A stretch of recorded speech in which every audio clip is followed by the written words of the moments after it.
ମୁଁ ସେମାନଙ୍କୁ ବ୍ୟୋମକେଶ ତ୍ରିପାଠୀ ହାତ ଯୋଡ଼ିକି ନିବେଦନ କରୁଛି, ଇଏ କେହି କାହା ଉପରେ କାଦୁଅ ନ ଫୋପାଡ଼ି ନରିପଣ୍ଡା ବାବୁ ତାଙ୍କର କେସ୍ଟିକି ସିମ୍ପଲ ୱିଡ୍ର କରିକି ଆଜ୍ଞା ୱିଡ୍ର କଲି, ମୋର ଆଉ ତାଙ୍କ ସାଙ୍ଗେ ଝଗଡ଼ା କରିବାର ନାହିଁ। କି ତୁଳସୀ ଗଣନାଟ୍ୟର ମାଲିକ ଯେଉଁମାନେ ତାକୁ ବ୍ୟାନ୍ ଅର୍ଡ଼ର କରିଛନ୍ତି ସେମାନେ ମଧ୍ୟ ତାଙ୍କୁ ବ୍ୟାନ୍ରୁ ଇମିଡ଼ିଏଟଲି ୱିଡ୍ର କରିବା କଥା। କୋଅର୍ଡିନେସନ୍ ହେଇକି ଯାତ୍ରା ଯେଉଁ ଜଗତକୁ କେମିତି ଆଗକୁ ବଢ଼ିବ ତା ପାଇଁ ବସିକି ଚିନ୍ତନ କରିବାର ଆବଶ୍ୟକତା ଅଛି। ଯାତ୍ରା ଜଗତର ଯେଉଁ ବର୍ତ୍ତମାନ ଯେଉଁ ଘଟଣାଟି ଚାଲିଛି ଆକ୍ଚୁଆଲି ତା ବିଷୟରେ ମୋର କିଛି କହିବାଟା ଠିକ୍ ହେବନି ଯଦି କହିବେ, କିନ୍ତୁ ଯଦି ଆପଣ ଯଦି ପ୍ରକୃତିରେ ଗୋଟେ ଚିନ୍ତା କରିବେ ସେଇଟାକୁ, ଏଇଟା ହେଉଛି ଗୋଟେ ବାଡ଼ ଆଉ ଫସଲ, ବାଡ଼ ଏବଂ ଫସଲ ଯେଉଁ ପ୍ରକାର ସମ୍ପର୍କ, ଏଇଟା ଗୋଟେ ସେଇଭଳିଆ ସମ୍ପର୍କଟେ ଯେଉଁ ଭଳିଆ ଭାବରେ ଆପଣ ମାନଙ୍କର ଜର୍ଣ୍ଣାଲିଜିମ୍ କରୁଛନ୍ତି, ଏଡ଼ିଟର ଆଉ ସାମ୍ବାଦିକ ଯେମିତି ସମ୍ପର୍କ, ଠିକ୍ ସେଇଭଳି ଗୋଟେ ସମ୍ପର୍କ। ଯେଉଁମାନେ ଯାତ୍ରା ମାଲିକ ଯଦି ମନେକର ଦେଖନ୍ତୁ, ଏଡ଼ିଟର ଆଉ ସାମ୍ବାଦିକ ଯଦି ମାଡ଼ଗୋଳ ଲାଗିବେ, ଦୁଇ ଜଣ ଯାକର କ୍ଷତି ନା ଜଣଙ୍କର କ୍ଷତି ହେବ। ଏଡ଼ିଟରଙ୍କର କ୍ଷତି ହେବ ଯେ ସିଏ ତ ଆଉ ଫିଲ୍ଡରେ ଆସି କାମ କରିପାରିବେନି ନା, ସେ ପିଲାମାନଙ୍କୁ ପଠେଇ କାମ କରିବେ। ମନେକର ସାମ୍ବାଦିକ ମାନେ ତାଙ୍କ ସାଙ୍ଗେ ମାଡ଼ଗୋଳ କରିବେ ଏଡ଼ିଟରମାନଙ୍କ ସାଙ୍ଗରେ, ମାଡ଼ଗୋଳ କରିବା ଦ୍ୱାରା କ'ଣ ହେବ, ଆଙ୍କର ବି ପେଟ ପାଟଣା ବନ୍ଦ ହେଲା, ଏମାନେ ବି ସେଇଠି ରୋଜଗାର କରୁଥିଲେ। ସିଏ ତ ଗୋଟେ ରୋଜଗାରଟା ମାନେ ଗୋଟେ ପ୍ଲାଟଫର୍ମ ତିଆରି କରିବା ଦ୍ୱାରା ଏମାନେ ଯାଇକି ରୋଜଗାର ସେଇଠି କରୁଥିଲେ। ଯଦି ଏଡ଼ିଟର ଆଉ ସାମ୍ବାଦିକ ଭିତରେ ମାଡ଼ଗୋଳ ହେବ, ଓକିଲ ଏବଂ ପୋଲିସଙ୍କ ଭିତରେ ବାଡ଼ାବାଡ଼ି ଲାଗିବେ, ଏବଂ ଏଠି ଯଦି ଆପଣଙ୍କର ଯାତ୍ରାପାର୍ଟିର ମାଲିକ ଆଉ କଳାକାର ଭିତରେ ମାଡ଼ଗୋଳ ଲାଗିବେ, ଆ ଦ୍ୱାରା ଉଭୟଙ୍କର କ୍ଷତି, ଜଣଙ୍କର କିଛି କ୍ଷତି ହେଇଯିବନି।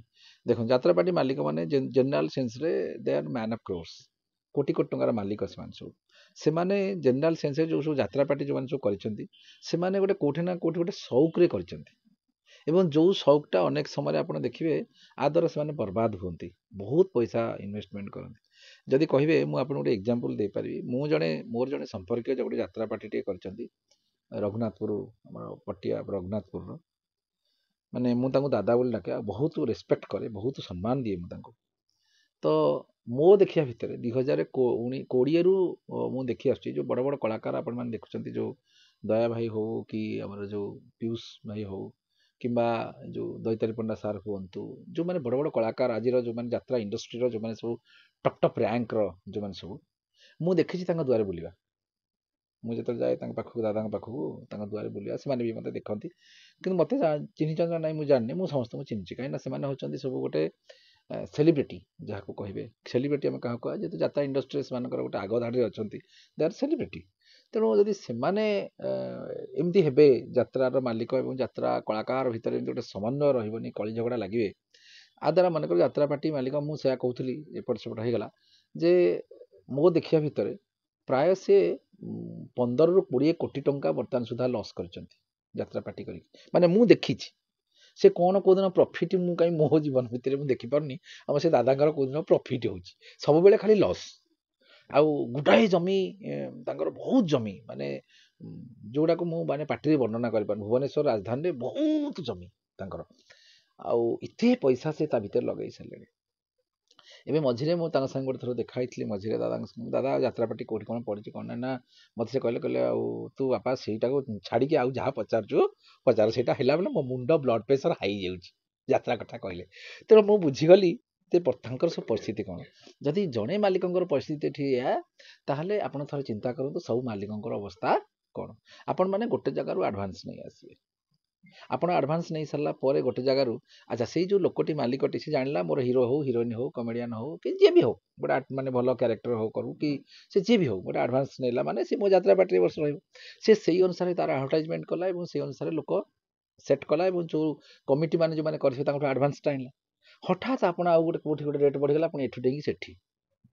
ଆଚ୍ଛା ଆ ଦ୍ୱାରା ସେ ମାଲିକଟା କରିବ କ'ଣ, ଥରେ ଭାବନ୍ତୁ, ଥରେ ଭାବିକି ଦେଖନ୍ତୁ।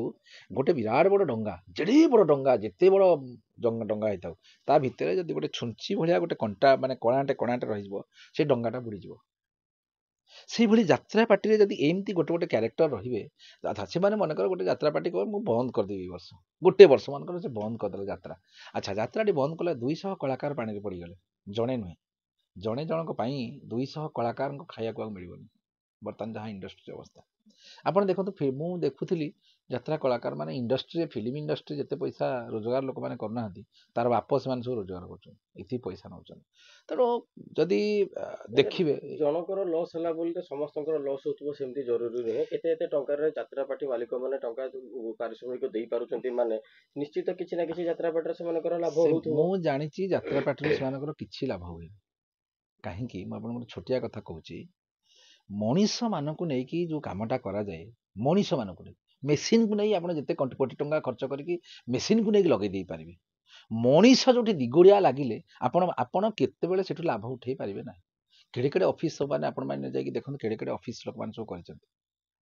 ଆଜି ଗୋଟେ ପିଅନ ଥିଲେ, କାଲି ତାର ଡାଟା ଏଣ୍ଟ୍ରି ଅପରେଟର ନାହିଁ, କାଲି ଡାଟା ଏଣ୍ଟ୍ରି ଅପରେଟର ଥିଲେ, କାଲି ସିକ୍ୟୁରିଟି ନାହିଁ। ମାନେ କୁହନ୍ତି ସାର୍ ମୋ ଟିକେ ମୋ ବୋଉର ଦେହ ଖରାପ, ମୁଁ ଟିକେ ଗାଁକୁ ଯାଇକି ଆସୁଛି। ତା ସକାଳେ ଇଏ ଗାଁକୁ ପଳେଇବଣି, ତା ବୋଉ ଫୋନ କରିବଣି, ସାର୍ ନା କ'ଣ ହେଲା, ନା ପୁଅ କାହିଁ ଗାଁକୁ ଆସିନି। ନା ପୁଅ କୁଆଡ଼େ ଗଲା, ସେ ତ ଆପଣଙ୍କ ଦେହ ଖରାପ ମେଡିକାଲ ଅଛି ବୋଲି କହିକି ଯାଇଛି ଗାଁକୁ, ସେ ଗଲା ସିଆଡ଼େ, ଆଉ ସେ ନ ଫେରିଲା। ବୁଝିପାରୁଛନ୍ତି, ଗୋଟେ ଅଫିସଟା ଆମେ ଗୋଟେ ଛୋଟ ଛୋଟ ଅଫିସ ଚଲାଉଛୁ, ଆମ ମୁଣ୍ଡ ବିନ୍ଧୁଛି। ଯାତ୍ରା ପାର୍ଟିରେ ଆପଣ ଚିନ୍ତା କରନ୍ତୁ, ଟେଣ୍ଟ ବୁହାଠୁ ଆରମ୍ଭ କରିକି କମେଡ଼ିଆନ ପର୍ଯ୍ୟନ୍ତ, ମ୍ୟୁଜିସିଆନ ଠାରୁ ଆରମ୍ଭ କରି ମାନେ ଯୋଉ ଖଣ୍ଡା ଉଠା ରୋଲ ପର୍ଯ୍ୟନ୍ତ, ଗୋଟେ ଡ୍ରେସ୍ ପଡ଼ିଗଲେ ଜଣେ ଉଠେଇ ଆଣିବ, ତାର ବି ଗୋଟେ ରୋଲ ନା। ଆଚ୍ଛା, ଏତେ ଲୋକମାନଙ୍କୁ ଏକତ୍ରିତ କରି ତାଙ୍କୁ ଦରମା ଦେଇ ସକାଳେ ଚା, ତାପରେ ଦ୍ୱିପହରେ ତାପରେ ଟିଫିନ, ଦ୍ୱିପହରେ ମିଲ୍, ତାପରେ ପୁଣି ଟିଫିନ, 4ଟା ବେଳେ ପୁଣି ରାତିରେ ଖାଇବାକୁ ଦେଇକି ନାଚ କରାଇବା ଏତେ ସହଜ କାମ ବୋଲି ଆପଣ ଭାବନ୍ତୁନି। ଇଏ ମ୍ୟାନେଜମେଣ୍ଟ କରିବା ପାଇଁ 4 ଜଣ ମ୍ୟାନେଜର ଅଛନ୍ତି। ପୁଣି କୋଉଠି ଯାତ୍ରା ପଇଲା, କୋଉଠି ପବନରେ ଭୁଷୁଡ଼ି ଗଲା, କୋଉଠି ଦରି ଚିରିଗଲା, ଆଉ ଏଇଗୁଡ଼ା ହେଉଛି ଯେତେ ଲୋକ। ଆପଣ ଥରେ ଦୂରକୁ ସୁନ୍ଦର ଉଚ୍ଚ ପର୍ବତ, ପାଖକୁ ସୁନ୍ଦର କଇଁ, ଦୂରକୁ ସେମାନେ ସୁନ୍ଦର ଦେଖାଯାଉଛନ୍ତି, ଏଡ଼େ ବଡ଼ ଯାତ୍ରା ପାର୍ଟିର ମାଲିକ, ତାଙ୍କର କ'ଣ ହେଉଛି ସିଏ ଜାଣିଛନ୍ତି। ଆପଣ ଗୋଟି ଗୋଟି ଯାତ୍ରା ପାର୍ଟି, ମୁଁ ଆପଣଙ୍କୁ ଆଜି କହୁଛି, ଆପଣଙ୍କ ଟିଭି ମାଧ୍ୟମରେ ଲାଇଭରେ ମୁଁ ଆଜି କହୁଛି, ଆପଣ ଗୋଟି ଗୋଟି ଯାତ୍ରା ପାର୍ଟି ବାଲା ଯୋଉ ମାଲିକମାନେ ଅଛନ୍ତି, ତାଙ୍କ ପାଖକୁ ଯାଇକି ଦେଖନ୍ତୁ ତାଙ୍କ ପରିବାର ଅବସ୍ଥା କ'ଣ। ଯୋଉମାନଙ୍କର ପୂର୍ବ ଅର୍ଜିତ ବହୁତ ଗୁଡ଼ିଏ ପଇସା ଅଛି, ସେମାନେ ଯାତ୍ରା ପାର୍ଟିରେ କିଛି ଇନଭେଷ୍ଟ କରିଛନ୍ତି, ଏବଂ ଯୋଉମାନଙ୍କର ଅଦର ବିଜନେସ୍ ଅଛି, ଆଉ କିଛି ଗୋଟେ ବିଜନେସ୍ ଅଛି, ସେମାନେ ଯାତ୍ରା ପାର୍ଟିଟା ଗୋଟେ ସଉକ କରି କରିଛନ୍ତି। ଆପଣ ଯଦି ଦେଖନ୍ତୁ ଥରେ, ଆମେ ଦୂରକୁ ଦେଖିକି କାହାକୁ ଆକଳନ କରିପାରିବେନି, ପାଖକୁ ଥରେ ଯାଇକି ଦେଖନ୍ତୁ, ବାଡ଼େଇ ପାରିବେ, ଝାଙ୍କିକି ଯାଇକି ଦେଖନ୍ତୁ ଯେ ପ୍ରକୃତରେ ସେମାନେ କେତେ କଷ୍ଟ ଦୁଃଖରେ ଅଛନ୍ତି। କଳାକାରକୁ ବାଡ଼େଇ କେ ପାରିବେ। କୋଶ୍ଚିନ୍ ଉଠେ, ମୁଁ କହିଲି କୋଅର୍ଡିନେସନ, ଆପଣ କ'ଣ ବୁଝିଲେ? କୋଅର୍ଡିନେସନ ରହିବା ଦ୍ୱାରା ନା କଳାକାର ତାଙ୍କୁ ଠକିବା ଦରକାର, ନା ସେମାନେ ତାଙ୍କୁ ପିଟିବା ଦରକାର।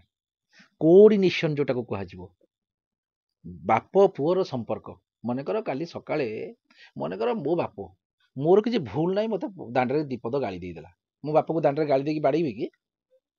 ସେଇ ବାପ ସନ୍ଧ୍ୟାବେଳକୁ ଆସିକି ନିଜେ ନିଜେ ରିଅଲାଇଜ୍ କରିବ, ଯଦି ମୁହଁ ମାନେ ଢଙ୍କେଇକି ଆସିକି ଘରେ ପହଞ୍ଚିଛି, ସେଇ ବାପ ନିଜେ ରିଅଲାଇଜ୍ କରିବ ମୁଁ ମୋ ପୁଅକୁ ଦାଣ୍ଡରେ ଗାଳି ଦେବା ଗୋଟେ ବିରାଟ ବଡ଼ ମସ୍ତ ବଡ଼ ଭୁଲ କରିଛି।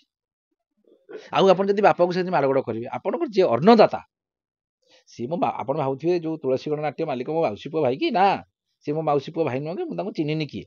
ବୁଝିପାରିଲେ ତ, ମୁଁ କାହା ପାଇଁ କହୁନି, ଯୋଉଟା ନିଛକ ସତ୍ୟ କହୁଛି।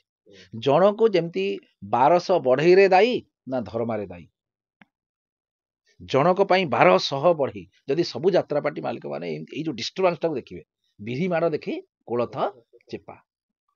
ଆପଣ ଦେଖିବେ ବର୍ତ୍ତମାନ ବହୁତ ଜାଗାରେ ଦେଖିବେ, ବହୁତ ଗୁଡ଼େ ଅଫିସ ବର୍ତ୍ତମାନ ଆଉ ଝିଅମାନଙ୍କୁ ରଖିବାକୁ ଡରୁଛନ୍ତି ଅଫିସରେ। କ'ଣ ପାଇଁ ଡରୁଛନ୍ତି? ଝିଅମାନଙ୍କୁ ଅଫିସରେ ଲୋକମାନେ ଆଗରୁ ଯୋଉ ଝିଅମାନଙ୍କୁ ଚାକିରି ଦେଉଥିଲେ, ଏବେ ଡରୁଛନ୍ତି କାହିଁକି?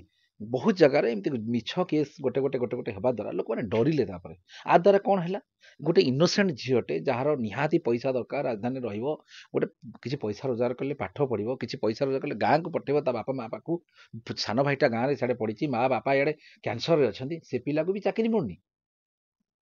ତାର ରିଜିନଟା ହେଉଛି ସେ, ଆପଣ ଦେଖନ୍ତୁ ନିଜେ ପ୍ରାକ୍ଟିକାଲ ଜିନିଷଟାକୁ ଦେଖନ୍ତୁ।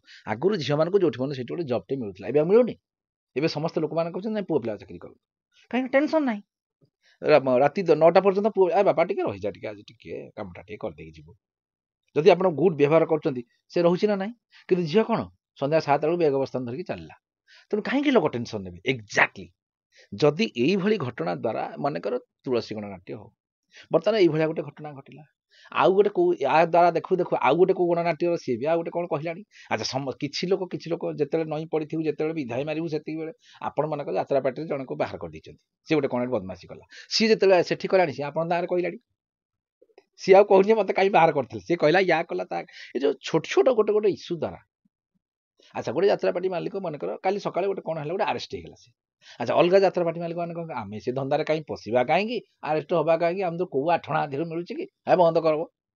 ଆ ଦ୍ୱାରା କ'ଣ ହେଲା ଗୋଟେ ଲୋକ ପାଇଁ ଏତେ ଲୋକଙ୍କର ଅବସ୍ଥା ଖରାପ ହେଲା। ତାମାନେ ମୁଁ କହୁନି କାହାକୁ ପିଟ ବୋଲି, ବୁଝନ୍ତୁ ଆପଣଙ୍କୁ ମ୍ୟାନେଜ କରିବାକୁ ପଡ଼ିବ। ଦୁନିଆଟା ହେଉଛି ଆଡଜଷ୍ଟେବଲ। ଆପଣ ଯିଏ ଡାଇନୋସିୟର ଭଳିଆ ଜନ୍ତୁ ପୃଥିବୀ ପୃଷ୍ଠରୁ ଲୋପ ପାଇଗଲା। କାହିଁକି ଲୋପ ପାଇଗଲା? ସମାଜ ସହିତ ସେ ଆଡଜଷ୍ଟ କରିପାରିଲାନି। ତେଣୁ ଦୁନିଆରେ ଆପଣଙ୍କୁ ମୋର ଗୋଟିଏ କଥା ହେଉଛି ଦୁନିଆରେ ଆପଣଙ୍କୁ ଆଗକୁ ଯିବାକୁ ବଢ଼ିବାକୁ ହେଲେ ଦୁନିଆରେ ଉପରକୁ ଯିବା ପାଇଁ ହେଲେ ଆପଣଙ୍କୁ ଆଡଜଷ୍ଟମେଣ୍ଟ କରିକିରି ଉଠିବାକୁ ଉପରକୁ ବାଧ୍ୟ। ଆମେ କୋର୍ଟରେ ଆର୍ଗୁମେଣ୍ଟ କରୁଛୁ। ମୁଁ ଗୋଟେ ଆଡଭୋକେଟ, ମୁଁ କୋର୍ଟରେ ଆର୍ଗୁମେଣ୍ଟ କରୁଛି। ଅନେକ ସମୟରେ ମୋର ଠିକ୍ ଥିବ, କାଗଜ ଠିକ୍ ଥିବ, ମୋର ଆର୍ଗୁମେଣ୍ଟ ଠିକ୍ ଥିବ, ଲ ମୁଁ ଠିକ୍ କହୁଥିବି, କିନ୍ତୁ କୋର୍ଟ ବିରକ୍ତ ହେବେ ଆମ ଉପରେ। ଆମେ କ'ଣ ସେଠି କାହିଁ ଆଜ୍ଞା ଆମର ବିରକ୍ତ ହେଉଛି ବୋଲି ପାଟି କରୁଛୁ? ଆମେ ସାଙ୍ଗେ ସାଙ୍ଗେ ଆଜ୍ଞା ଆମର ଭୁଲ ହେଇଛି, ମାଇଲଟ ଭୁଲ ହେଇଛି। ଆଚ୍ଛା କୋର୍ଟ ପଛରେ ରିଅଲାଇଜ୍ କରୁଥିବେ ନା ନାହିଁ, ଆରେ କିଛି ଲୋକଟାର ଭୁଲ ନାହିଁ, ଭୁଲ କହିଦେଇକି ଗଲାଡ଼ି ମୁଣ୍ଡ ନୁଆଁଇକି। ତାର ରେଜଲ୍ଟ କେତେବେଳେ ପାଇବେ? ତା ଦ୍ୱାରା ରେଜଲ୍ଟ ଅନ୍ୟ କେସ୍ ଯେତେବେଳେ ଆପଣ କରୁଥିବେ କୋର୍ଟ କହିବେ ଇଏ ଜଣେ ଓକିଲ ଯେ ଡିସିପ୍ଲିନ ଜାଣିଛନ୍ତି, ମୁଣ୍ଡ ନୁଆଁଇ ଶିଖିଛନ୍ତି। ତାର ଅର୍ଥ ହେଉଛି ବାପା, ଲାଷ୍ଟ କଥା ମୁଁ କହୁଛି, ମୁଣ୍ଡ ନୁଆଁଇ ଦେଲେ କ'ଣ ଲହରୀଟା ପାସ୍ କରିଯିବ, ମୁଣ୍ଡ ଉଠେଇଲେ ଆପଣ ଓଲଟିକିରି ପଡ଼ିବେ। ତେଣିକି ଯାହା ସେ ଯାତ୍ରା ମାଲିକ ହୁଅନ୍ତୁ, ଯାତ୍ରା କଳାକାର ହୁଅନ୍ତୁ, ଯାତ୍ରାର ଟେଣ୍ଟ ବାଲା ହୁଅନ୍ତୁ, ସେ ସାମ୍ବାଦିକ ହୁଅନ୍ତୁ, ସେ ଏଡିଟର ହୁଅନ୍ତୁ, ସେ ଯିଏ ବି ହଉ, ସମସ୍ତଙ୍କ ପାଇଁ ଗୋଟିଏ କଥା, ଇଏ ସମାଜରେ ତମକୁ ଉପରକୁ ଉଠିବା ପାଇଁ ହେଲେ ଅନେକ ସମୟରେ ତମକୁ ସବୁ ଜାଣି ମୁଣ୍ଡ ନୁଆଁଇ ବାଟ ଚାଲିବାକୁ ପଡ଼ିବ।